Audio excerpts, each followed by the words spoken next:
سلام، من تیردادم. این پادکست و کانال یوتیوب فرمول 1 فارسیه.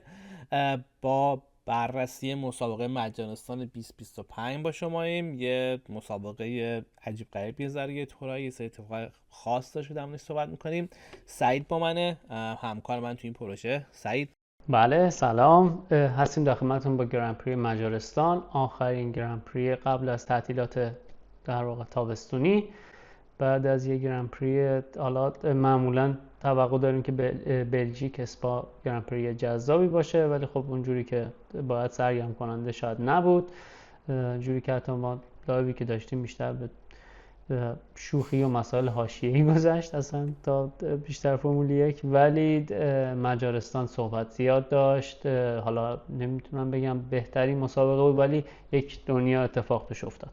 از یه سری سوال پیش اومد، سری در واقع تصمیمای عجیب و غریب، و خب یه عالم هم علامت سوال که احتمالاً بعداً بهشون میرسیم. بریم ببینیم که مسابقه مجارستان چی داشت برام. آره، در مورد پیست مجارستان یک ویدیو داریم که معرفیش میکنیم. این اولین پیستیه که توی دنیای کمونیستی و شرق ساخته شده.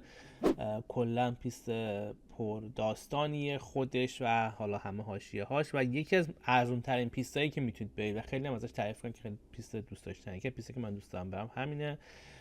خیلی هم چیزه، اون اوایل روی تپه ملت میشستن، یواش یواش پول دستش اومد سکای دیگه که امسال مدن یه ذره عوض کردن، چند تا جایگاه گذاشتن اینجا حرفا.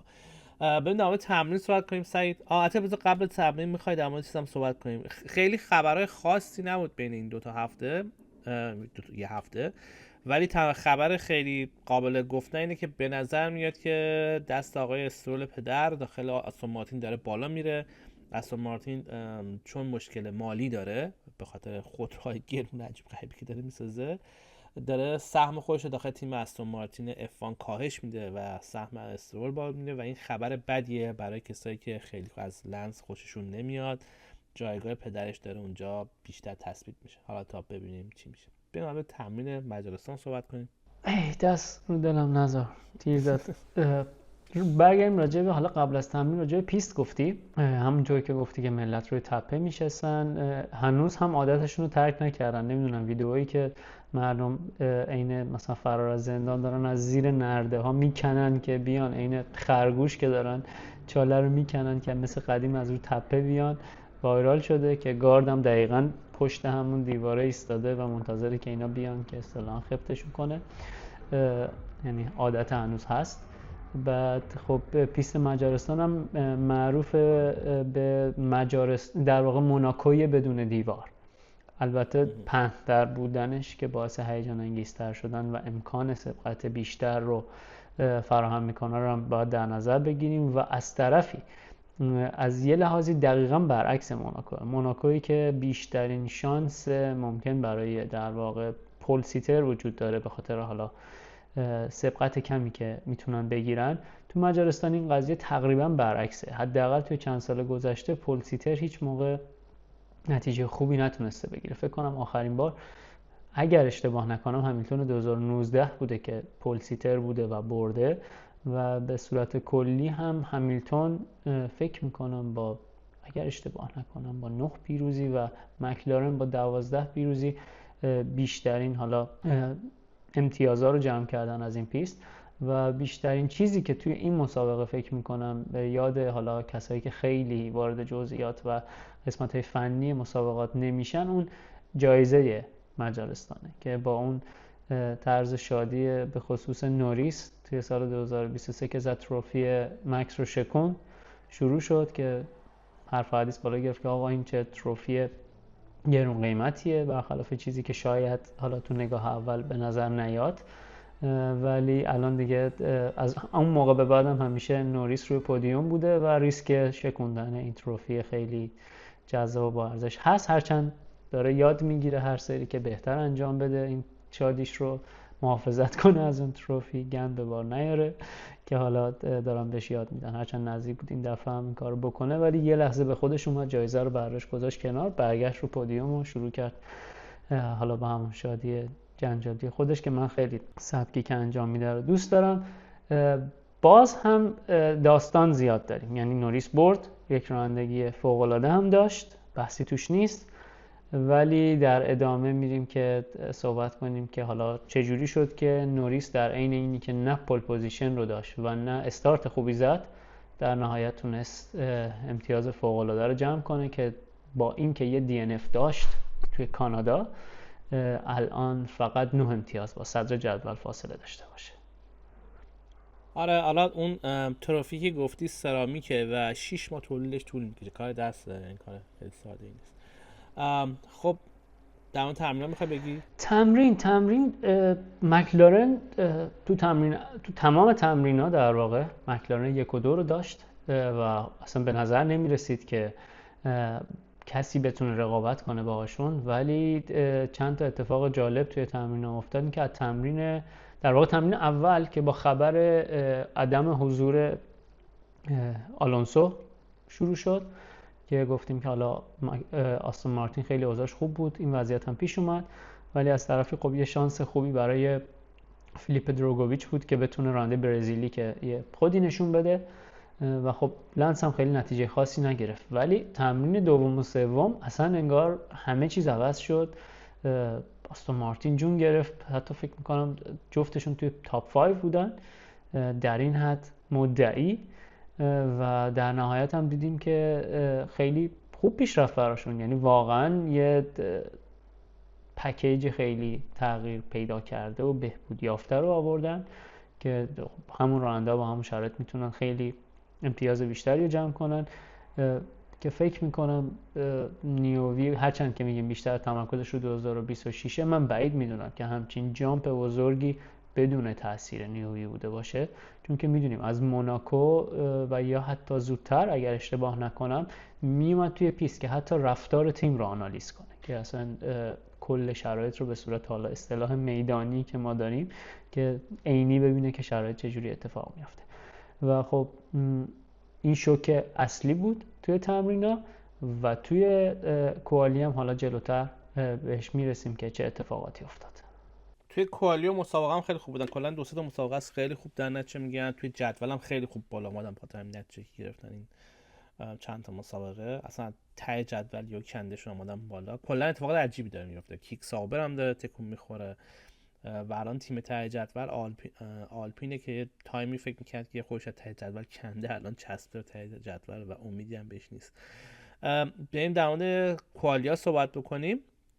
روز آفتابی بود، این پیست داستان بارون اینا زیاد داره ولی کلا پیست آفتابی بود موقع شروعش. همونجوری گفتیم آستونا پرواز داشتن میکردن و یه تایمی اصلا تو Q1 اول آلونسو بود و حالا درست آخر سر موقع که حالا تموم شد Q1 اول نمون، فکر کنم سوم چهارم تموم کرد، ولی خب تایم خیلی فوق العاده ای زد. فراری از اول از Q1 اوضاعش خیلی خراب بود، به زور رفتن Q2 هر دو تاشون، چه لکلرک چه همیلتون. از اون طرف هم یه سری داستان جالب داره هی پیش میاد که راننده های که هم تیمی هم با هم رقابت عجیب و جالبی دارن. لاسون سونادا رو حذف کرد، لاسونی که از آربی اومده بود از رفت توی واقع رفت داخل ردبول و جابجاش کردن با سونادا، از سونادا رو بهتر نتیجه میگه تو آربی و چیزو حذف کرد، سونادا رو حذف کرد. اوایل که اومده بود توی آربی از هم تیمیش هجار امتیاز کمتر میگه و بدتر بود نتایجش، ولی چند تا مسابقه است که لاسون داره در واقع خودش جا افتاده بود، داره خودش رو نشون میده از هجار داره بهتر امتیاز میگیره. بورتولتو هم همینجور داره بهتر از نیکو امتیاز میگیره. خیلی عجیبه که یا بورتولتو موتورش روشن شده و نیکو رو داره اوت پیس میکنه. بورتولتو کوالیپیتو اومدن Q2 در حالی که نیکو گسلی هم تیمیاشون Q1 حذف شدن. حالا برای کوالوپینتو همین هم در واقع پیروزی بزرگی به حساب میاد با توجه به وضعیتی که داره. ساینز هم اومد Q2 و این دفعه آلبوم بود که رفت آخر شد و 20م تموم کرد.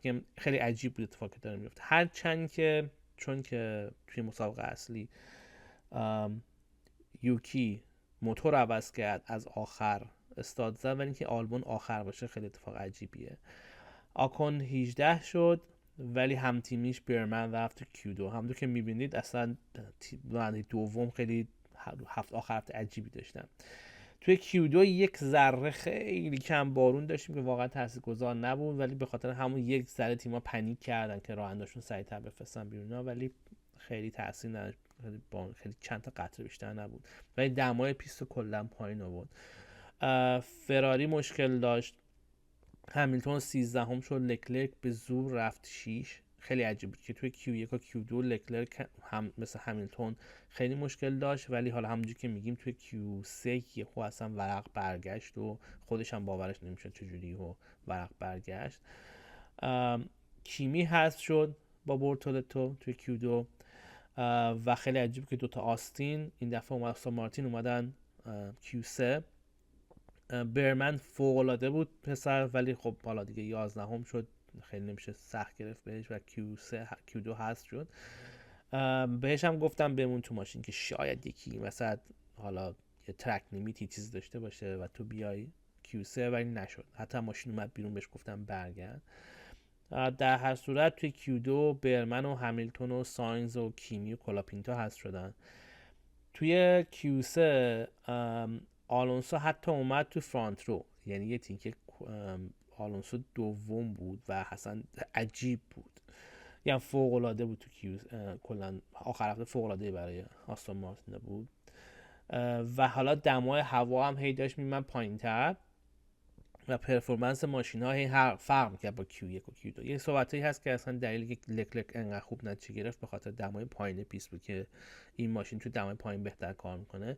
لکلرک اینجا اومد پولو گرفت و با اختلاف خوبی هم پولو گرفت، هم در که توی Q1 Q2 خیلی اوضاعش خراب بود همونجوری گفتم، ولی اومد پول پوزیشن گرفت و برای فراری فن‌های خودشون هم باورشون نمیشد. خودش هم باورش نمیشد که داخل ماشین بود، چه برسه بقیه. ولی اصلا یه سورپرایز بزرگی بود. پیاستری اومد بالاتر از نوریس، این هم خودش سورپرایز بزرگ بود، چون تو کل آخر هفته نوریس داشت بهتر نتیجه میگرفت از پیاستری، ولی اونجایی که بعد پول میگرفت یا میمد فرانت رو، پیاستری فرانت رو گرفت، نوریس سوم شد. راسل هم خیلی پرفورمنس چیزی داره، یه نواختی داره، یعنی خیلی خوب با ثبات و خوب و واقعا فکر نمی‌کنم ماشین بیشتر از اینم توان داشته باشه. راسل چهارم شد، ولی فاصله زمانی یک تا 4 فقط 5000 ثانیه بود، یعنی اینم بعد گفت که خیلی به هم نزدیک بودن و توی همچین رقابت نزدیکی لکلرک تونست پول بگیره. به نظر من حتی فکر کنم 10 تا راننده اول 900 ثانیه همچین چیزی فاصله بود، یه رقم خیلی کم بینشون فاصله بود. نیست. توی این فصل ماشینا توی تک پیس توی یک دونه لپ کوالی خیلی به هم نزدیکن. توی مسابقه اصلی که فاصله ها زیاده، توی کوالی کلا کوالی هیجان انگیزی داریم و تا لحظه آخر نمیتونی فهمی کی میمونه کی حذف میشه. خلاصه آستونا پشت سر هم بودن، آلونسو و استرول 5 و 6، بورتولتو 7 که بالاتر از مکس هم بود، مکس 8م شده بود، بورتولتو 7م شد. لاسان و حجار 9 و 10 گرفتن و اینجوری بود که رفتیم برای مسابقه اصلی، موقعی که فراری فنها خیلی امید داشتن. سعید مسابقه اصلی بگو. خب با این وضعیت که رفتیم برای مسابقه، یه دونه استارت از پیت لین داشتیم که در واقع یوکی به خاطر تعویض قطعات موتور مجبور بود از پیت لین استارت بزنه و جفت سابرا مشکوک به پنالتی در واقع جامپ استارت بودن. مال در واقع نیکو تایید شد که وقتی که نشون دادن واقعیتش به نظر نمی رسید که بخواد امتیازی بگیره، در حد چند میلیمتر که حتی فکر کنم ترمز رو کامل نگرفته بود، فقط ماشین جابجا شد که من بعید میدونم خارج از باکسم بوده باشه، ولی چون استارت روونتری به ماشین میده این قضیه که ماشین یک مقدار حتی شده یه حرکت کوچیک هم بکنه ممکنه بنفیتی داشته باشه، براش گرون تموم شد. چون وقتی که حتی رادیو هم بهش گفتن که این پنالتی رو گرفتی، گفت من چیزی احساس نکردم، یعنی کاملا ناخودآگاه بوده و حالا متاسفانه با اینکه امتیاز خوبی هم دارن میگیرن، این چند تا مسابقه دیدیم که ما اون پودیوم تاریخی که تو سیلورستون گرفت نیکو، الان این روند داره کم کم ادامه دار میشه، یعنی اینکه خود سابرها هم یه پیسی پیدا کردن، صرف شانس نبوده. و یه حاشیه جالبی که پیش اومده راجع به، میدونید که ارتباط مکس با روکیا خیلی خوبه و یه شوخی خیلی مثلا شوخی دستی هاکربرگ با بورتولتو داره. بورتولتو قشنگ از حتی اکران فیلم هم که رفته بودن دست از این کار بر نمی داشتن. این پارادی که راننده ها رو میبرن، مکس این کار رو یه شوخی باش کرد و بعد اون این شوخی رو با مکس کرد. گفتم واقعا شوخی عجیبی کرد، چون مکس مثل اون نیست، هرچند خیلی کول باش برخورد کرد، ولی گفتم یه اشتباهات محاسباتی خیلی کوچیک انجام داد که ممکن بود براش گرون تمام بشه، ولی خیلی دوستانه برخورد کردن و اون شوخی رو رد کردن. برگردیم سراغ استارت مسابقه.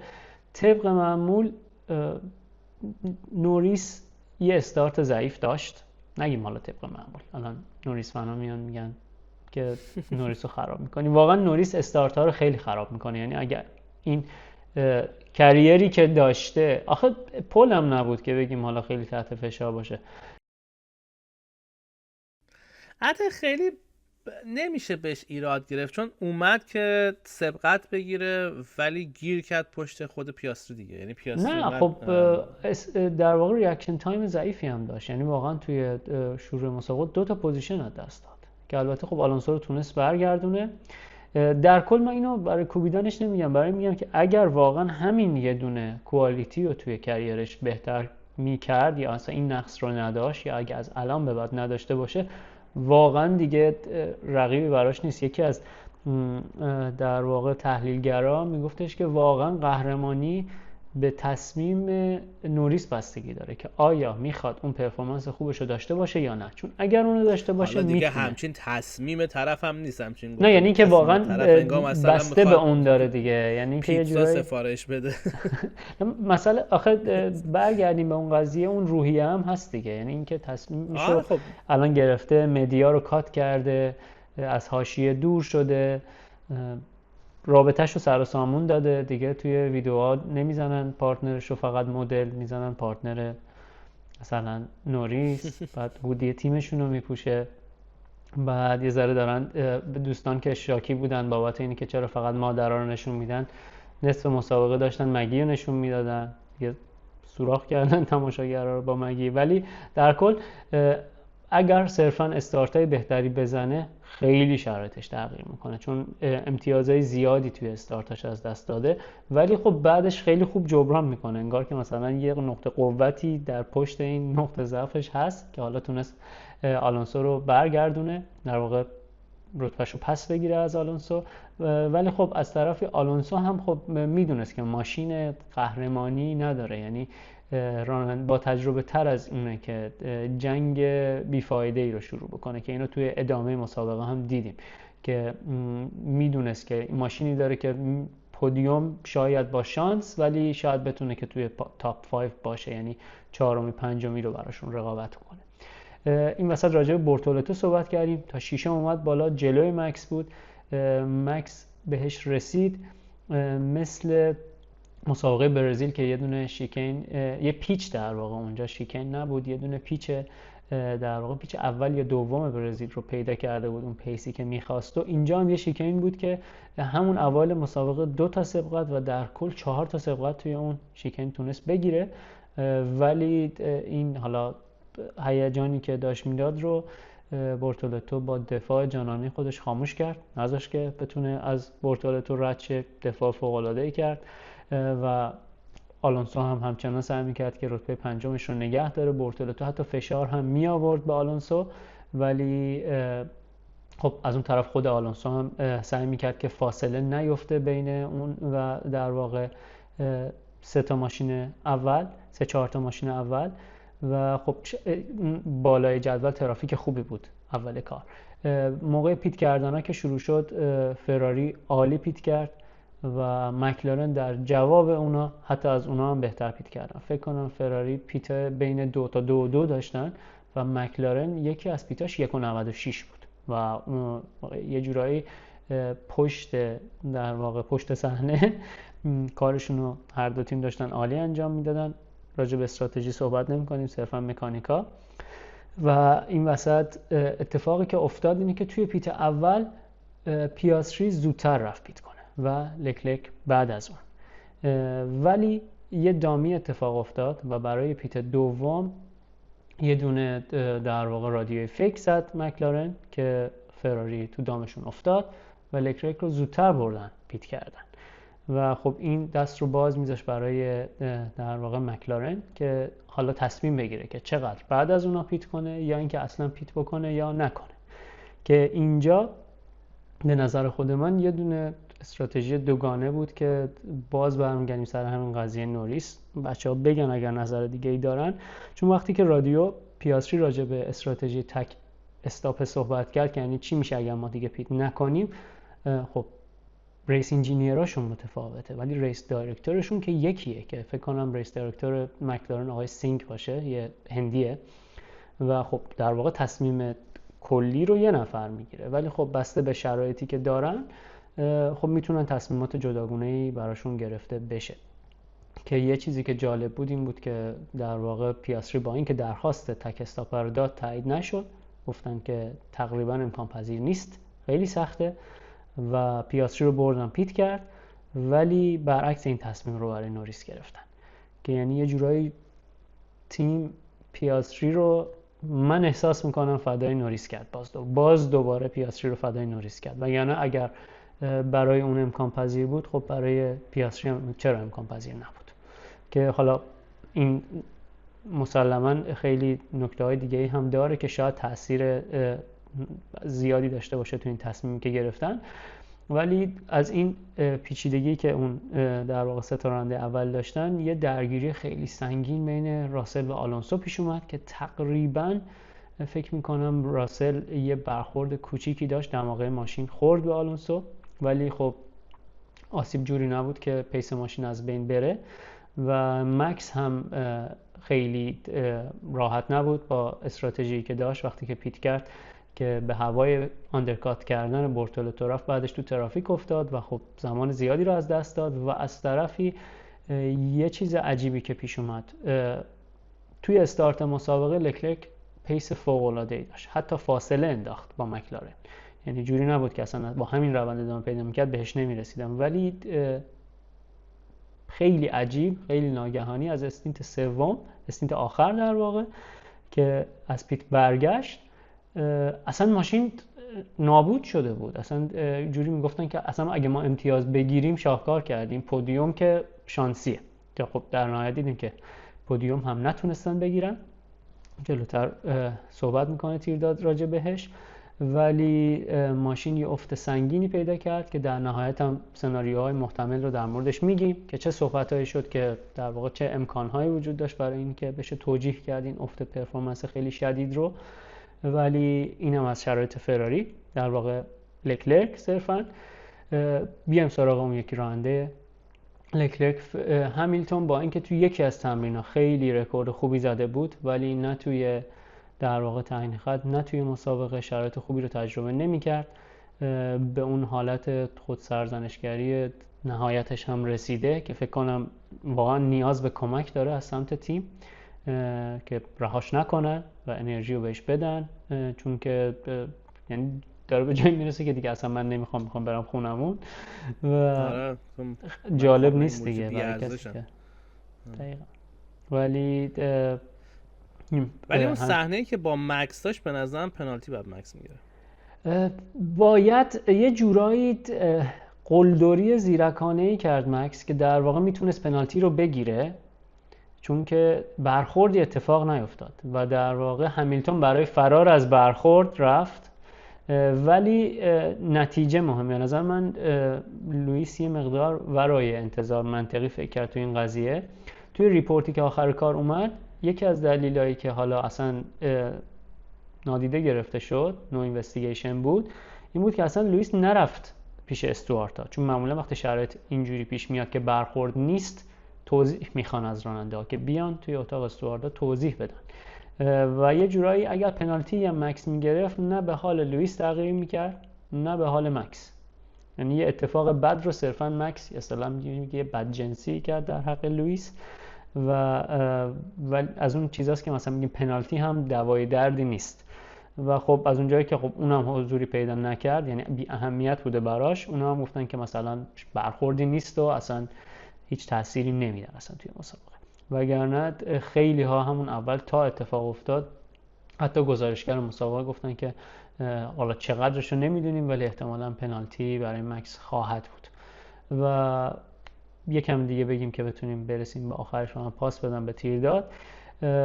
نوریس در واقع لپ 32 که در واقع با لاستیک هارد پیت کرد و تا آخرش همون لاستیک رو نگه داشت و نزدیک به 40 دور هم اون لاستیک رو نگه داشت که خوش شانس بود در واقع که نتونست در واقع تونست نگه داره هم تیمیش رو پشت سر خودش، ولی شرایط برای هم تیمیش به اون خوبی پیش نرفت. آره این دیگه حالا آخرای مسابقه بود. یک شانسی رو آوردن نظر که تصادف احمقانه بین راسل و لکلرک پیش بیاد. تقصیر لکلرک هم بود، راسل پیس نداشت، یعنی لکلرک پیس نداشت و راسل نزدیک به پشت بهش بزنه و خیلی کار چیزی بود، خیلی اگه اتفاق میفته واقعا یه روکی بازی احمقانه بود. ولی شانس آوردن، یه مقدار آسیب دید ولی رد شد، یعنی راسل مقدار بالش آسیب دید ولی رد شد. ولی فاصله ها هم دیگه واقعا دیوانه کننده بود دیگه. فاصله راسل نفر سوم با دوتا مکلارن 21 ثانیه بود که اصلا خیلی خیلی فاصله بالایی بود. مشخص می‌کرد که چه پیسی دارن مکلارن ها. یه صحنه که فقط احتمال داشت این آخر مسابقه رو کلا نتیجه عوض بکنه این بود که توی یکی از پیچا پیاستری لاکاپ کرد و نزدیک بود بزنه نوریس رو کلا وسط دونیم بکنه، ولی شانس آوردن، خیلی شانس آوردن. احتمال داشت کلا جفتشون دی ان اف بشن که از اونجا بعدم بهش تذکر دادن که تمیز مسابقه بکن. این یعنی از اون تصادفی که نوریس باعث شد بدتر بود؟ نه. چطور برای نوریس مجازه، برای پیاستری مجاز نیست، بعدش هم اخطار میگیره که ما اینجوری ریس نمیدیم؟ خب اونجا هم به چیز گفتن اینجوری ریس نمیدیم دیگه زد دیگه، وقتی به کسی که زد میخوان چی بگن دیگه. تو فراری اگه یادتون باشه سالهای قبل خیلی شدیدتر از این، اگه یادتون باشه مونزا کشتن هم دیگه رو توی اون شیکین پیچ اول چند بار توی فکر کنم یه رکورد عجیبی زدن، توی 2 دور 3 بار از هم سبقت گرفتن، سبقت‌های بد و خطرناک، ولی نه رادیویی اومد که نکنین این کار رو، نه اینکه اخطار به کسی بدن و حتی بعدش هم راننده‌ها شوخی میکردن. ولی اینجا در جا این دومین باره که برای پیاستری رادیو میاد که حواست باشه ما چجوری مسابقه میدیم. در اصل نوریس راننده اولشون دیگه، تعارف هم که ندارن که حالا میگن که راننده 1 و 2 نداریم، ولی خب ترجیحشون نوریس در حال حاضر. یه اتفاق دیگه هم که اینجا افتاد، لکلرک که حرکت عصبی عجیب غریبی راسل که موقعی که راسل داشت سبقت میگیره توی پیچ فرمون داد روش که حالا راسل جمع کرد و سبقت رو نگرفت، فکر کنم 2 تا لپ بعد سبقت گرفت، ولی به خاطر این حرکت بهش 5 ثانیه پنالتی دادن و حقش هم بود. حتی هیچ تأثیری هم توی مسابقه نداشت، این 5 ثانیه پنالتی گرفت و همون رتبه 4م تموم کرد. چیز دردآور این بود که شاید 10 تا بالای 10 تا لپ همیلتون سعی می‌کرد از حجار سبقت بگیره و نتونست. این خیلی دردناک بود که می‌دیدی که نمیتونه، این ماشین واقعا توان نداره و هر چقدر که سعی میکنه نزدیک بشه نمیتونه. ولی در آخر نوریس اول شد، پیاستری دوم، راسل سوم و لکلرک چهارم. این باعث شد که فاصله نوریس با پیاستری فقط 9 امتیاز بشه بعد تو جدول قهرمانی و استون اومد بالای کیک. خیلی عجیب، استون مارتین با تو یه مسابقه اومد بالای کیک و آربی و برای اولین بار با اختلاف خیلی کم و جزئی بورتولتو شد راننده منتخب که حقش هم بود. 10 تا راننده اول بخوام بگم نوریس بود، پیاستری، راسل، لکلرک، آلونسو، بورتولتو، استرول، لاسون، فرشتپن و آنتونلی. یعنی همونجور که میبینید فرشتپن پشت آربی و استون مارتین و کیک سوبر بود.